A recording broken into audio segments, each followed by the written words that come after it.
Russia are furious. Russia don't want to be excluded from any FIFA or UEFA competition. However, both sporting bodies have decided that any Russian national team or any Russian club side will be immediately excluded from any competition organised by the two bodies. The verdict follows Russia's invasion of Ukraine. The Russian Federation reacted immediately to the announcement. This decision is contrary to the principles of international competition as well as the spirit of sports. It has an obvious discriminatory character and harms a huge number of athletes, coaches, employees of clubs and national teams, and most importantly, millions of Russian and foreign fans whose interests international sports organisations must protect in the first place. As many Russians oppose Putin's actions, they certainly believe that these punishments are unfair and that sport should be independent of politics. These sanctions divide the world's sporting community, which has always adhered to the principles of equality, mutual respect and independence in regards to politics. In an attempt to reverse the decision, the Russian Federation explained they may appeal to the courts. We reserve the right to contest FIFA and UEFA's decision in accordance with international sports law. So as things stand, until further notice,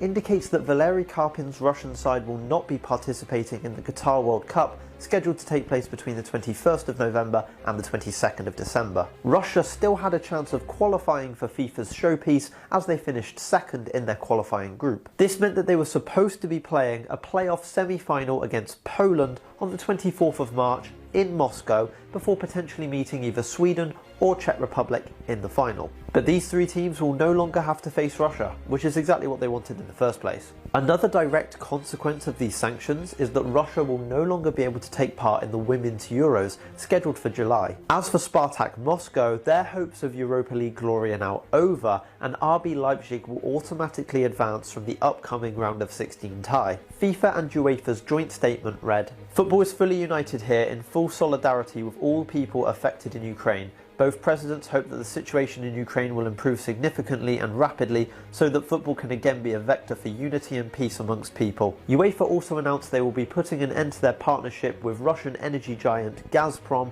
with immediate effect. The contract, estimated at $45 million, covered the Champions League and any international competition organised by UEFA, including Euro 2024 in Germany. As for the conflict in Ukraine, you may remember that former Roma manager Paulo Fonseca was trapped in a hotel in Kiev following the invasion by Russian troops. Why was he there in the first place, we hear you ask?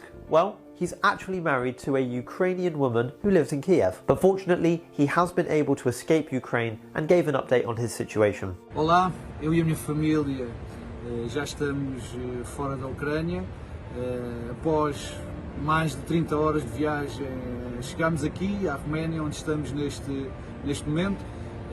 Conto regressar amanhã a Portugal, onde darei mais detalhes do que foram estes longos dias e onde agradecerei a pessoas que me ajudaram muito neste momento.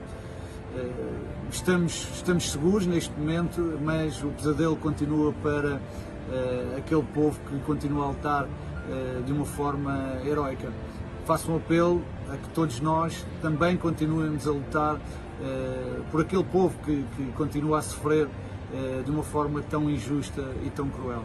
On to the next news story now. Cadiz' Equatorial Guinea defender Carlos Ocapo was the victim of racist abuse from a fan following their trip to Granada on Monday night. The supporter was filmed making a monkey gesture towards the player, but he was caught in the act as the cameras captured it all. As for the player, he didn't react and kept his cool. Granada have condemned the actions of the supporter, and both the club and La Liga have confirmed their intention to investigate the incident. The club has opened an investigation and will take the necessary measures to punish the behaviour of this fan, which does not represent the values of Granada CF or the club's fans. As for the football, the game ended in a 0-0 draw. That's the news over for today. Let us know what you